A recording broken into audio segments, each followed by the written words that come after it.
नमस्कार, मैं हूं अंकुर और आप देख रहे हैं सत्य हिंदी का न्यूज बुलेटिन।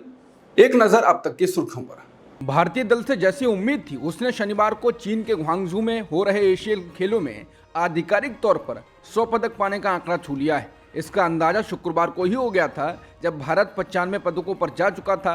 कंपाउंड तीरंदाजी में 3, कबड्डी में 2, बैडमिंटन में 1 और पुरुष क्रिकेट में 1 पदक पहले से ही पक्के थे। शनिवार 7 अक्टूबर को, जो हांगझू में भारतीय एथलीटों के इवेंट का अंतिम दिन है, भारत ने तीरंदाजी में 4 और पदक जोड़े, जबकि फाइनल में महिला कबड्डी टीम के गोल्ड ने आधिकारिक तौर पर भारत को 100 पदक के आंकड़े तक पहुंचा दिया है। प्रधानमंत्री मोदी ने एशियन गेम्स में 100 मेडल जीतने पर भारतीय दल को बधाई दी है। प्रधानमंत्री मोदी ने लिखा है, एशियाई खेलों में भारत के लिए एक महत्वपूर्ण उपलब्धि। उन्होंने लिखा, भारत के लोग रोमांचित हैं कि हमें 100 पदकों की उल्लेखनीय उपलब्धि को हासिल कर लिया है। मैं अपने एथलीटों को बधाई देता हूं, जिनके प्रयासों से भारत इस मील के पत्थर को पार कर सका है। हमारे एथलीटों के हर प्रदर्शन ने इतिहास बनाया है और हमारे सीनों को गर्व से चौड़ा कर दिया है। मैं 10 अक्टूबर को हमारे एशियाई दल की मेज़बानी करने और एथलीटों के साथ वार्ता करने के लिए तैयार हूं।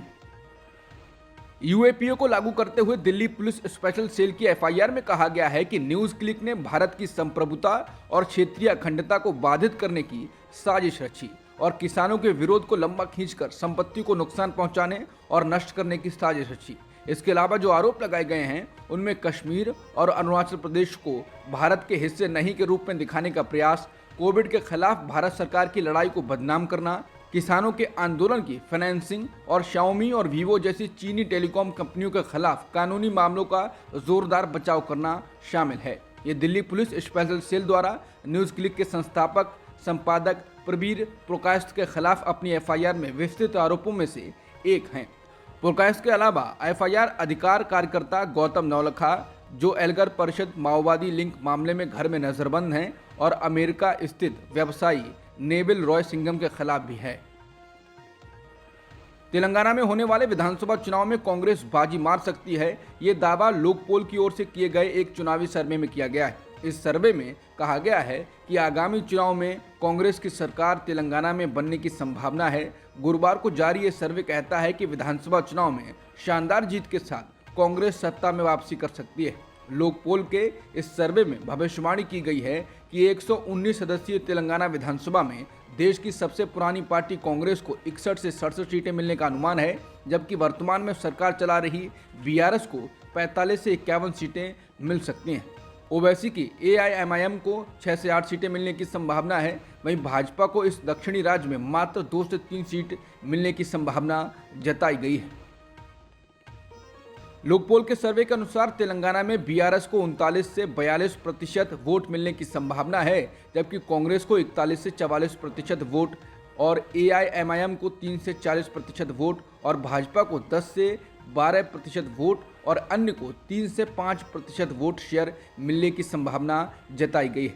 सर्वे में वोट शेयर के अनुमान को देखें तो कहा जा सकता है कि भले ही भाजपा को कम सीटों पर जीते, लेकिन वोट शेयर अभी भी 10% से अधिक रह सकता है। लोकपोल की ओर से तेलंगाना में चुनाव पूर्व कराए गए इस सर्वे के मुताबिक वर्तमान में सत्ताधारी बीआरएस मेडक और निजामाबाद संसदीय क्षेत्र में अपना प्रभुत्व बरकरार रखने में कामयाब रहेगी। इन 2 संसदीय क्षेत्र में आने वाली ज्यादातर विधानसभा सीटों पर बीआरएस का कब्जा हो सकता है।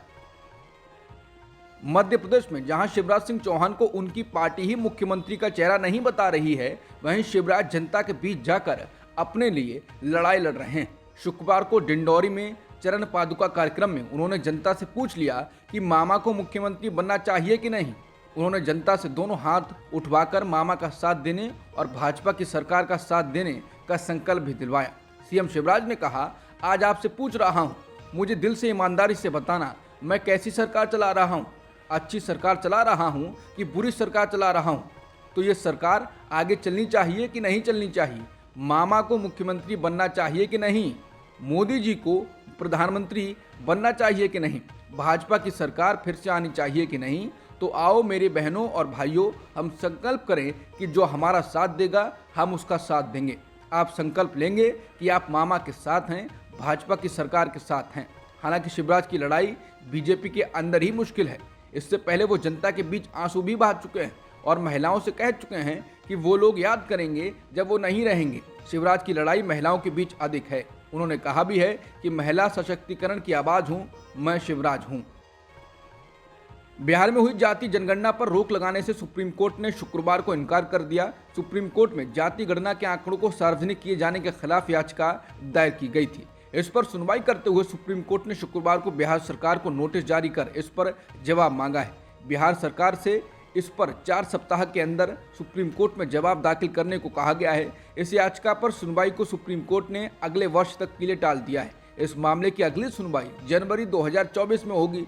सुप्रीम कोर्ट में इस मामले की सुनवाई करते हुए जस्टिस संजीव खन्ना और SVN भट्टी की पीठ ने कहा कि इस मामले पर विस्तृत सुनवाई करने की आवश्यकता है। सुप्रीम कोर्ट ने कहा है कि हम अब ये जांच करेंगे कि राज्य सरकार के पास जाति गणना के आंकड़ों को सार्वजनिक करने का हक है या नहीं। राजस्थान विधानसभा चुनाव के माहौल के बीच सीएम अशोक गहलोत ने सचिन पायलट को लेकर बड़ा बयान दिया है। प्रत्याशियों को टिकट बांटने में पायलट की भूमिका को लेकर गहलोत ने कहा कि पायलट अब हाईकमान हो गए हैं, मैं उन्हें क्या कह सकता हूं, मैं उन्हें कुछ कहने वाला कौन होता हूं, उन्हें तो कांग्रेस अध्यक्ष ही कह सकते हैं। सीएम अशोक गहलोत ने एक मीडिया संस्थान के चुनावी कार्यक्रम में बोलते हुए ये बात कही। गहलोत ने कहा, पायलट पहली बार कांग्रेस वर्किंग कमेटी में आए हैं, कांग्रेस वर्किंग कमेटी में मेंबर होना बड़ी बात है, उनके टिकट हाईकमान तय करेंगे। कांग्रेस महासचिव प्रियंका गांधी ने शुक्रवार को छत्तीसगढ़ के कांकेर में एक जनसभा को संबोधित किया। प्रियंका गांधी ने इस अवसर पर कहा कि कांग्रेस पार्टी की छत्तीसगढ़ में फिर सरकार बनेगी तो यहां भी जाति आधारित गणना करवाई जाएगी। प्रियंका गांधी का ये बयान ऐसे समय में आया है जब बीते 2 अक्टूबर को ही बिहार सरकार ने जाति गणना का आंकड़े जारी कर दिए हैं। इसमें बताया गया है कि बिहार में ओबीसी की कुल आबादी 63% से अधिक है। शुक्रवार को ईरान की जेल में बंद कार्यकर्ता नरगिस मोहम्मदी को शांति का नोबेल पुरस्कार मिलने की घोषणा के बाद ईरान के मीडिया ने उनकी आलोचना की है।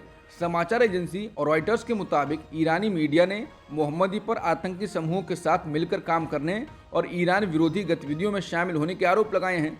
बता दें, 51 वर्षीय पत्रकार और कार्यकर्ता नरगिस मोहम्मदी ने बीते 2 दशकों में अधिकतर समय अलग अलग आरोपों के तहत जेल में बिताया है। उन पर सरकार विरोधी प्रोपेगेंडा करने और राष्ट्रीय सुरक्षा को खतरा पहुंचाने के भी आरोप हैं।